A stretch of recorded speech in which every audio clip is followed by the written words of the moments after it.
Alright, so boy Jay Carter is back on the YouTube channel, back on the grind. We are reacting to Chillin' Scares. It's been a minute since we reacted to Chillin' Scares, but I will say that this dude is actually really good at what he does. I like his videos, bro. I really do, and I really hope that y'all can like this video and go to his channel and show some love. You feel me?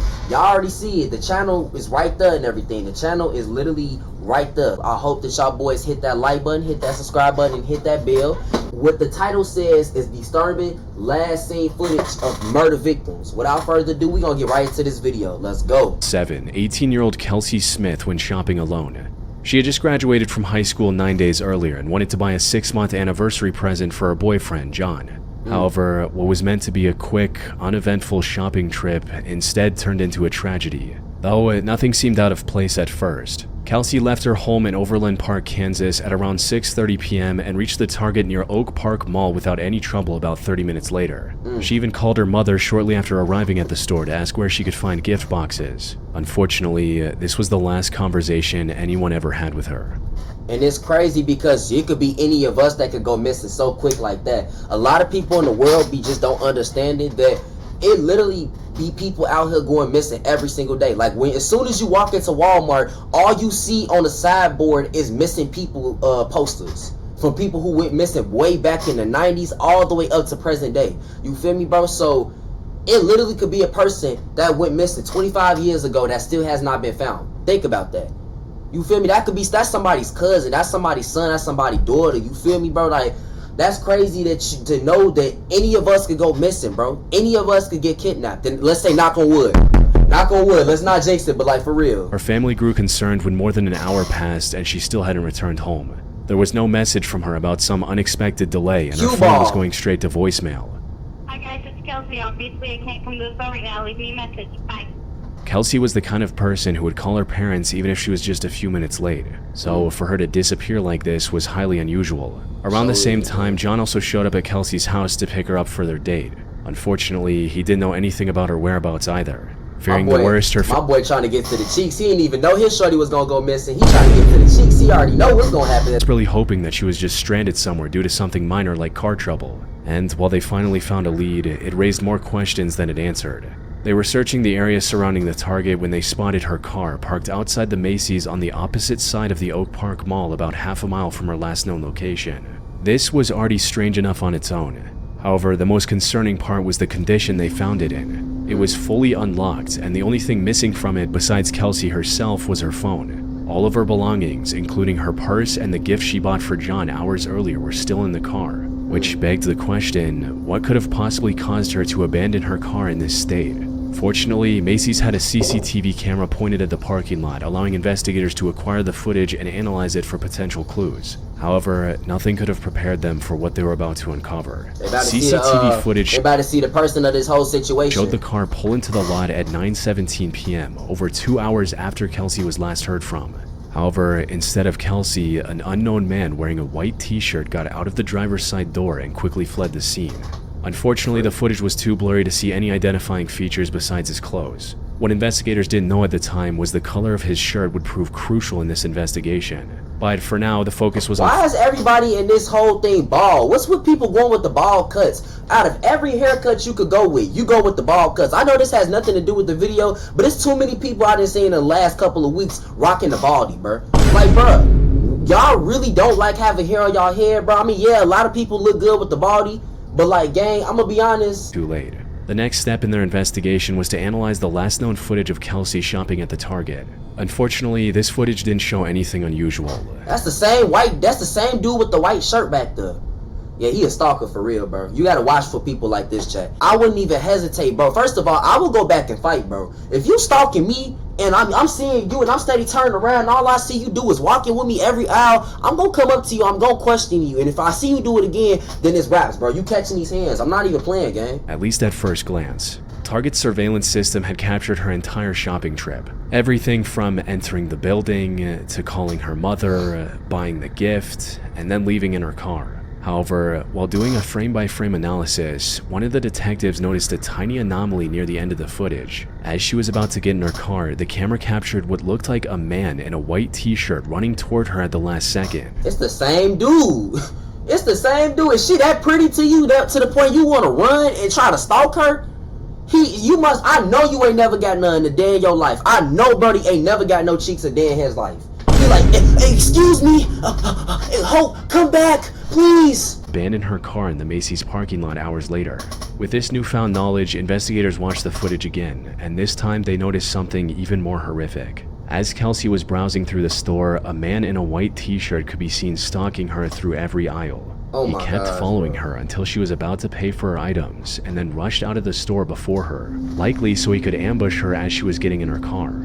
Fortunately, the entrance camera managed to capture the only somewhat usable image of his face, allowing investigators to set up a tip line for anyone who knew him. Another camera also captured the make and model of his truck when he arrived at the store minutes earlier. This narrowed down the search considerably. All they needed now was information on who this man was.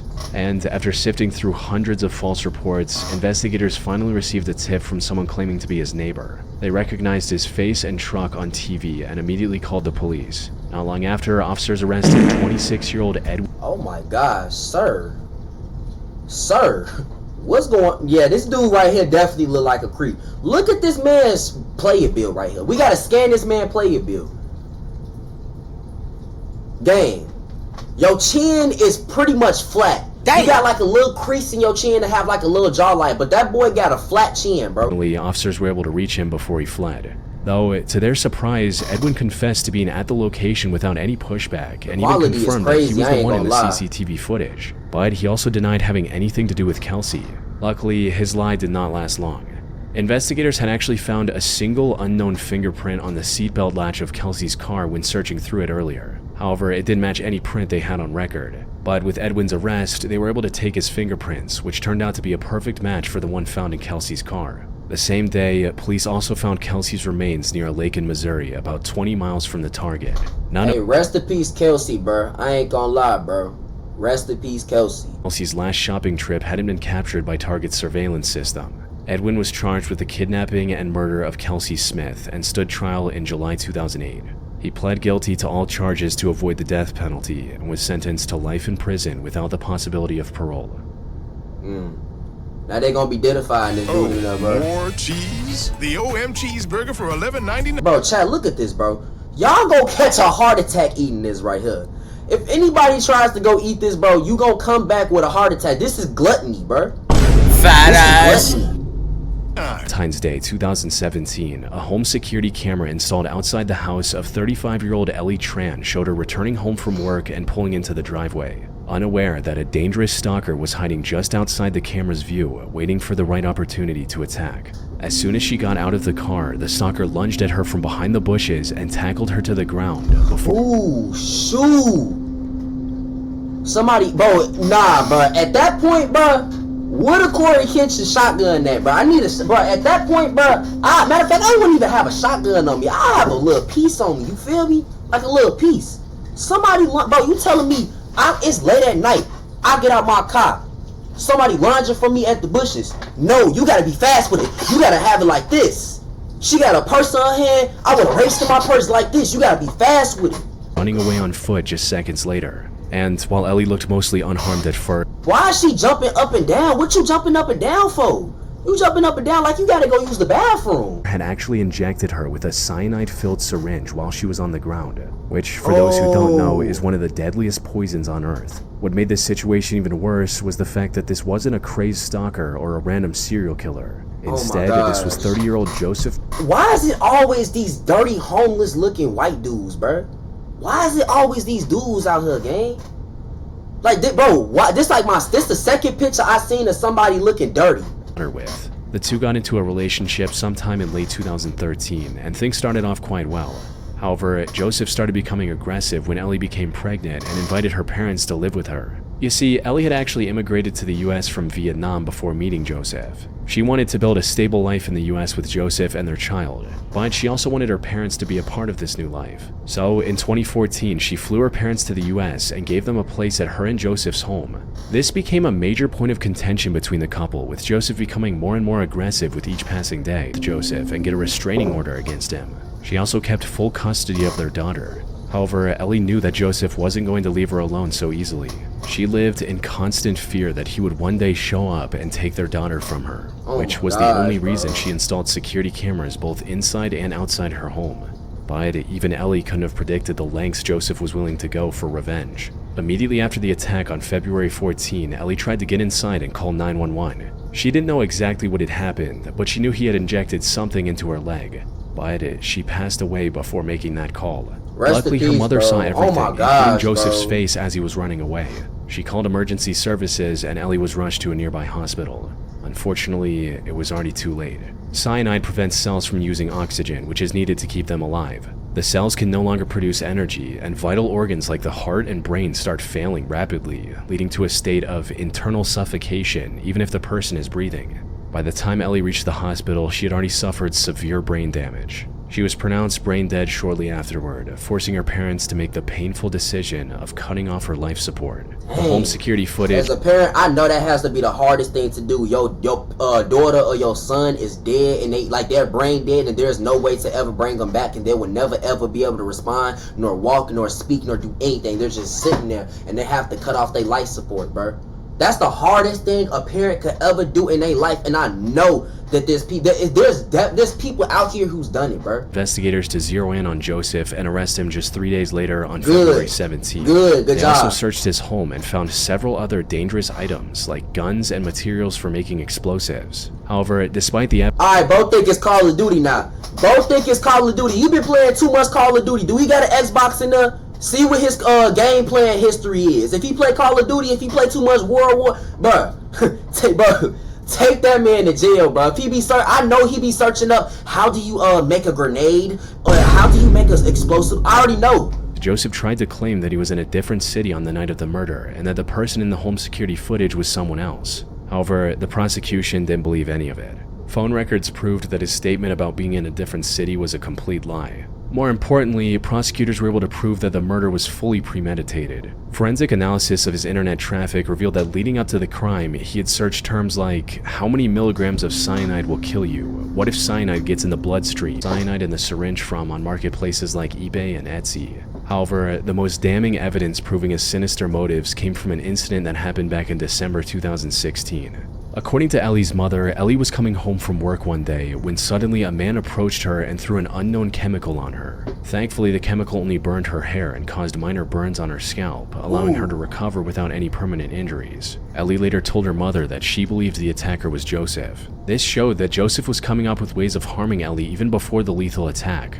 Joseph, however, stayed adamant that he was innocent and even went on a hunger strike for a few months before his trial. Weight and looked significantly different from how he looked in the security camera footage, possibly hoping to trick the jury into handing out an innocent verdict. Unfortunately for him, this plan failed as well. He stood trial in December 2018 and was sentenced to life in prison. Good.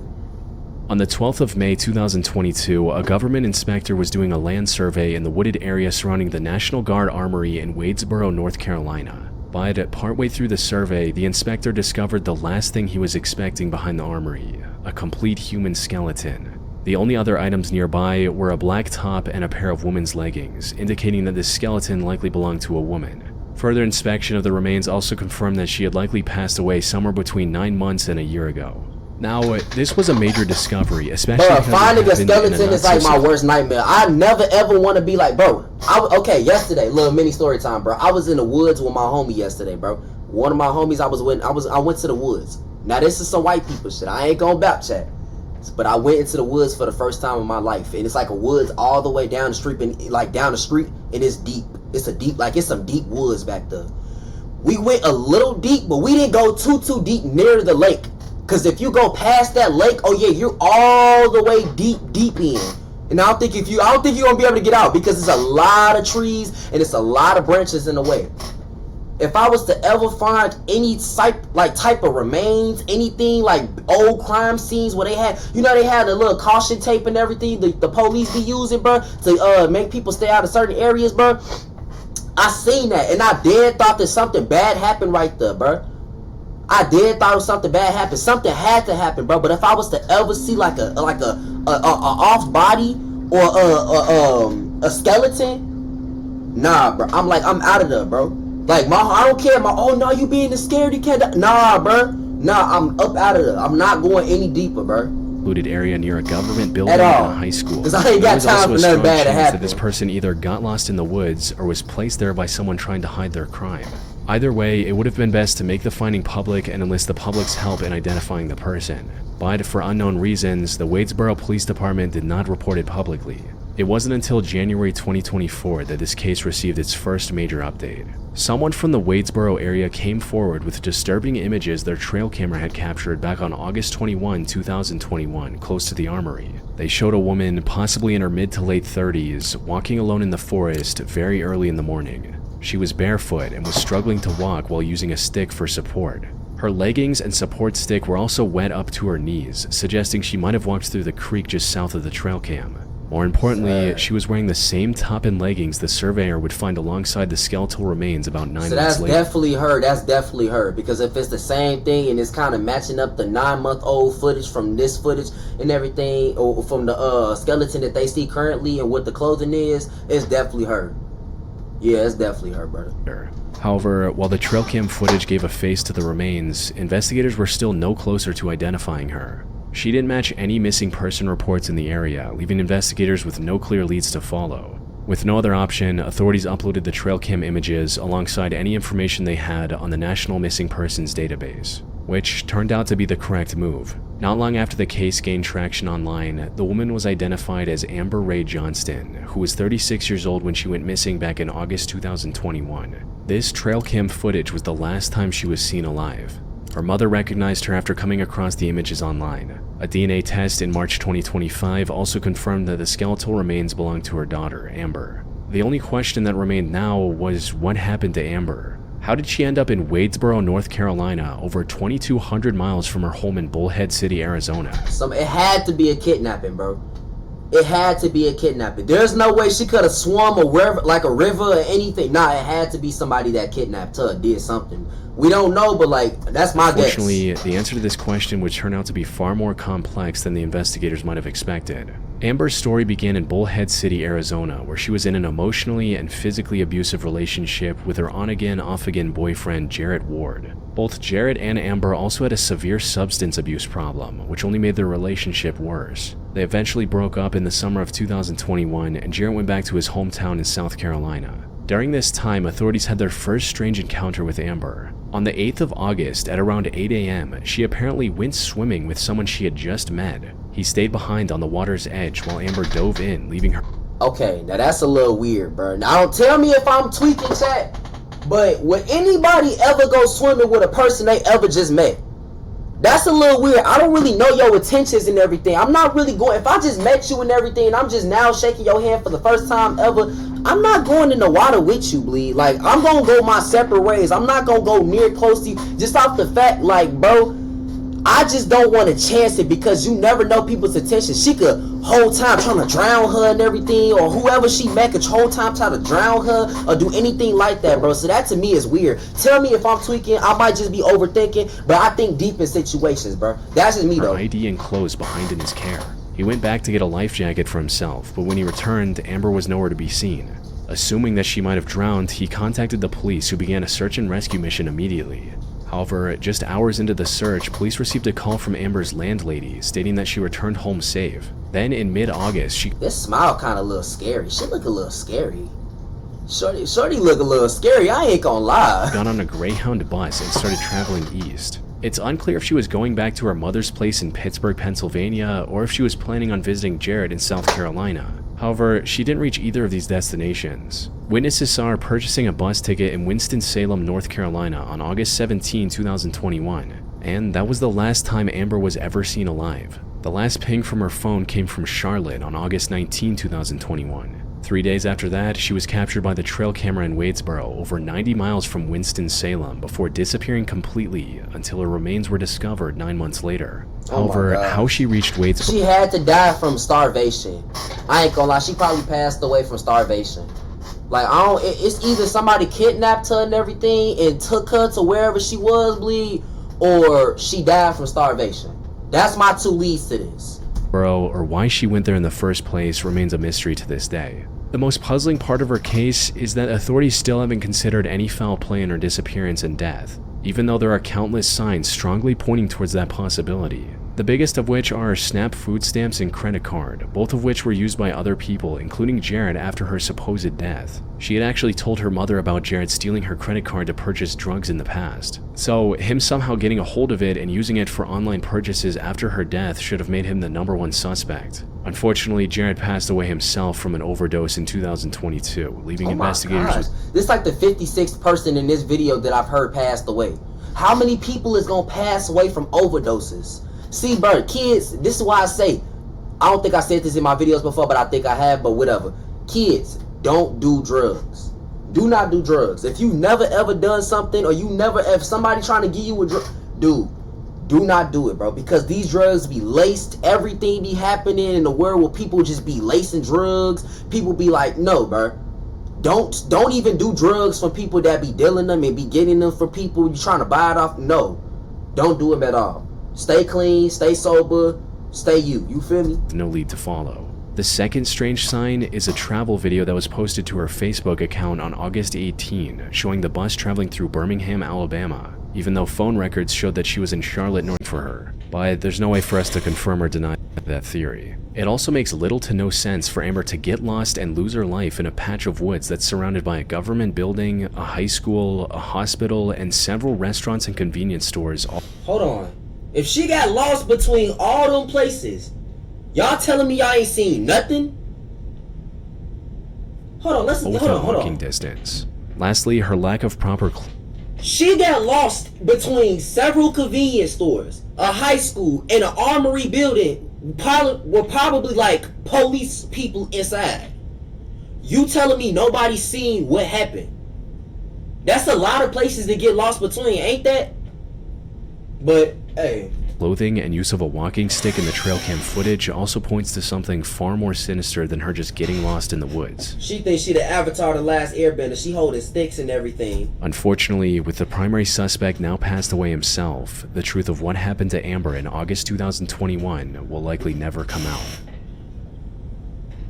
2019, Elizabeth Barraza, known to her friends as just Liz, woke up early to set up a garage sale outside her suburban home in Tomball, Texas. She lived there with her husband Sergio, and the two had been happily married for nearly 5 years. Their 5th anniversary was also just a few days away, and they had planned to spend the occasion visiting Universal and Disney parks in Florida. They were both massive fans of franchises like Harry Potter and Star Wars, so this was the perfect plan for their special day. Tragically, Liz never lived to see this day she had been looking forward to. As she was setting up the garage sale, security cameras from around the neighborhood captured a black truck driving in and parking a few lots down from Liz's house. The driver of this truck then got out, approached Liz in her driveway, and started talking to her about something at around 6:58 a.m. Her doorbell camera recorded her saying, "Why are you outside at 6:58 a.m.? Bro, at that time, I'm sleeping in the bed. I'm in the bed, gang. I'm not up at 6:58 a.m. unless it's a school day, bro. You up at 6:58 a.m. outside early morning. Don't let it be the wrong city and everything. It's full of violence and crime and everything. Every city got violence and crime, but in Chicago, there's certain times you can't be outside in Illinois or in Chicago, gang." saying good morning to this person in a way that made it seem like she didn't know who they were. But then, just a few seconds later, unprompted, the person took out a firearm and opened fire, shooting Liz 4 different times before running back to their truck and driving away. What I tell you? What did I tell you, bro? You outside early in the morning, where everybody is asleep, and you up by yourself outside, and you died. So crazy, bro. 3 different neighbors called 911 seconds after hearing the gunshots. First responders arrived just a few minutes later and rushed Liz to a nearby hospital.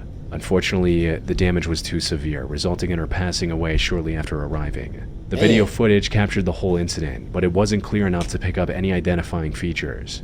However, as the investigation went on, the biggest issue that confused the authorities was the complete lack of a logical motive.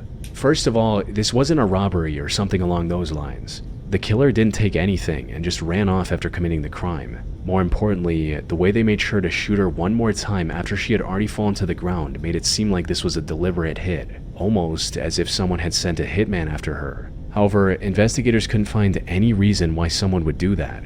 Everyone who knew Liz described her as the brightest person they knew. She wanted nothing more than to see others happy and even spend her free time. Like, bro, why would they off her? She seems like such a nice woman right here. She look like she like to help kids, bro. She like to help kids. She like to cheer people up. She like to put people in a better mood. You got a little costume on, bro. This is a happy-go-lucky person. This person ain't did nothing to nobody. It could be the most innocent people. You ain't gotta be horrible. You ain't gotta diss people. You ain't gotta have beef with people to get offed. You could just be a regular random innocent bystander, or you could just be a regular person somebody just don't like because you're just too you.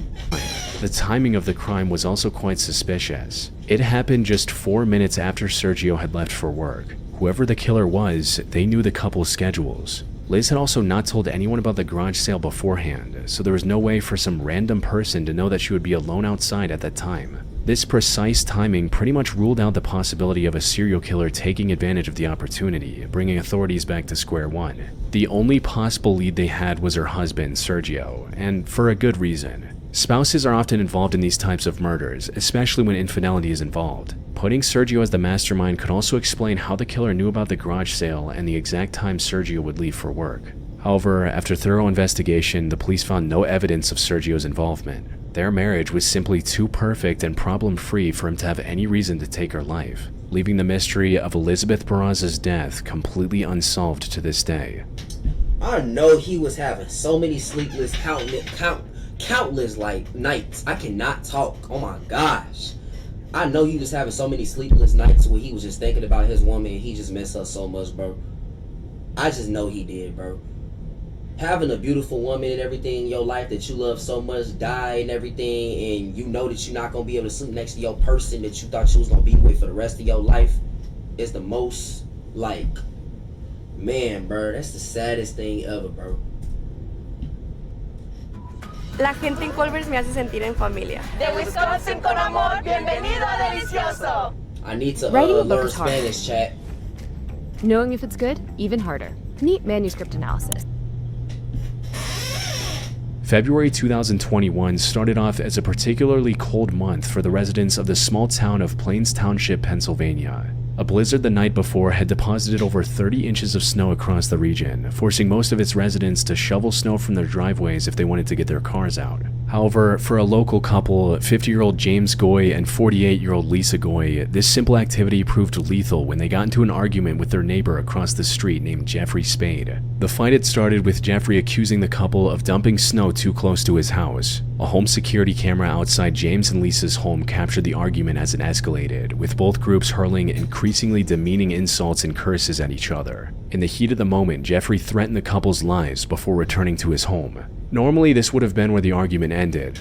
However, Jeffrey had something much more drastic in mind. Seconds later, he came back with a firearm and opened fire, hitting the couple multiple times. He kept shooting until he ran out of ammunition. But after seeing that both James and Lisa were still alive, he went back inside and returned with a different firearm and took their lives at point-blank range. By the time first responders arrived at the scene, both Lisa and James had already passed away. But that wasn't all. Police entered Jeffrey's home to arrest him for his crime. However, Jeffrey, understanding the drastic, irreversible decision he had just made, likely didn't want to spend the rest of his life behind bars. So, after ending James and Lisa, he ended everything for himself as well, ending the investigation after ending— He like a movie character. Bro look like a movie character. I don't know who he looked like, but he looked like somebody that played in the movie.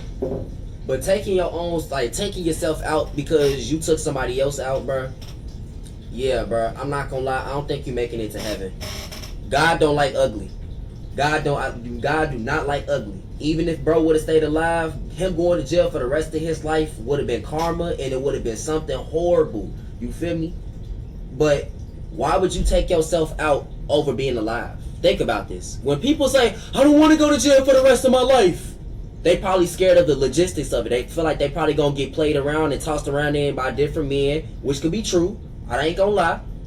And they feel like they're not gonna like it in jail. Bro, do your time. You did the crime, you do the time. You feel me? I ain't even trying to be on no police stuff right now, but you really gotta think about it. Why would you take yourself out over being alive? At least you are alive in jail. Yeah, you going through hard time in jail. Yeah, you there for the rest of your life. That's your new home. You never leaving. to ever see sunlight or daylight ever again, besides when you go in the courtyard shoveling dog poop, horse poop. You feel me? But, gang, it just don't make sense to me. James and Lisa, he ended everything for himself as well, ending the investigation before it even began. On the morning of February 12, 1993, Denise Bolger was visiting the New Strand Shopping Center in Bootle, England with her 2-year-old son, James. At one point during shopping, she let go of James's hand for a split second to pay. But when she looked back, James had vanished without making a sound. In a panic, she immediately began looking for him, hoping that he was just wandering around the shopping center. However, James was nowhere to be found. She also called the police, who arrived within minutes and started searching for James in the streets surrounding the area. Over the next 2 days, more than 100 officers searched the streets of Bootle while helicopter teams searched across the canal. Unfortunately, despite their combined efforts, they didn't find a single clue that could lead them to James. However, what looked like a simple missing child case at first would turn out to be one of the most disturbing crimes of the 20th century. The truth came out on February 14th when a group of young boys discovered James's remains on a railway track 2.5 miles from the shopping center. Don't tell me little bro got hit by a train. Don't tell me he got hit by a train. It's either somebody took him out and left him on the railroad tracks, or he got hit by a train. If it's the second one, then bro. Cause I've seen my gosh, I've seen footage from back then of people getting hit by trains. I've seen it. I've seen animals get hit by trains on CCTV footage, right? Yeah. But him, that bro, little bro, like he at least 3-4 years old. His body had been sliced in half by a passing train. However, that was only the tip of the iceberg. A later autopsy report revealed that James had a total of 42 injuries across his body, including 10 skull fractures and much more. While the graphic details of James's state are too gruesome for YouTube, they can only be described as an act of pure, inhuman cruelty. Someone had spent a long time inflicting pain on the poor boy before he inevitably passed away from the injuries. However, the most shocking revelation of the case was yet to come. With the discovery of James's remains, the focus then shifted to uncovering and catching the person or persons responsible. Fortunately, the shopping center had CCTV cameras around the facility, and after scouring through the footage, investigators finally found their first solid lead. One of the cameras had captured the culprit taking James out of the shopping center, but it wasn't an adult as most would have suspected. Instead, James was seen being led away by 2 strikingly young boys. Footage from— Nah, bro. Nah. 2 young boys. He ain't even that tall, bro. Like, he like 5'4". This gotta be like at least like a 9 or 10, maybe 11-year-old, gang. Other cameras showed the 2 boys just hanging around the shopping center and shoplifting things like candy, toys, and paint. Then at 3:42 p.m., they guided James away from his mother and took him outside. But there was no way for the investigators to identify the 2 boys on their own. So they released some of the enhanced footage on TV, resulting in a woman recognizing them and calling the station. On February 18, 6 days after James's murder, police arrested 10-year-old John Venables and Robert Thompson from their home. I told you it was some 10-year-olds, bro. This little dude right here probably don't even know what's going on. He like, bro, why am I here? I want to go home and play with my what was out the set, my Sega Genesis. Bro looking like, yeah, I did it. Look at him, bro. Like, yeah, I did it. What you looking at? Bro just looks scared. Face all red and everything. What followed was an extensive 20-hour-long interrogation where the 2 initially tried to deny everything. But after some pressure, John buckled and confessed, stating, "I killed James. I did it. We did it. Will you tell his mom I'm sorry?" Police also interviewed around 38 witnesses who saw James with John and Robert that evening to get a full picture of what happened. John and Robert skipped school on February 12th and went to the shopping center with the express purpose of abducting a child. As one of them later confessed, they were planning to take James near a busy road and push him into oncoming traffic. But somewhere between taking him from his— Okay, who raised these little kids, bro? Who raised these little kids? They need more than a whooping, bro. I would offer the belt right here. I would. But you need more than a whooping. You need guidance. You need guidance in your life, bro. You need God, you need guidance, and you need God and guidance. God and guidance is all I could think of, bro. They need more than a whooping, bro. They need jail time. They need a whole bunch of stuff, bro. You telling me you was gonna take that little boy and push him into ongoing traffic so he could get hit by a car? Bro, like 2-3 years old, and you 10, 11? Mother and going out, the plan took a turn for the worst. They took him to the railway track instead. Once alone, they forced James to endure the unimaginable until he finally passed away. They then dragged his remains onto the train tracks to make his death look like an accident before going back home. Because they demonstrated a clear understanding of the wrongness of their crimes, John and Robert faced a full adult trial in November 1993, and the evidence against them was overwhelming. Investigators found drops of James's blood on their clothes, imprints of their shoes on his body, and much, much more, leaving no doubt about their guilt. They were found guilty and became the youngest convicted murderers of the 20th century. Though, despite their adult trial, their sentence was still in line with their age. They were sentenced to indefinite detention with a minimum of 8 years behind bars. After 8 years, in 2001, John Venables was released with a new identity to protect him from public retribution. But he has been repeatedly recalled to prison for breaching his parole conditions and was found to still pose a danger to children. Robert Thompson remains free on license and has not been known to reoffend since his initial release. These are really, really scary videos, gang.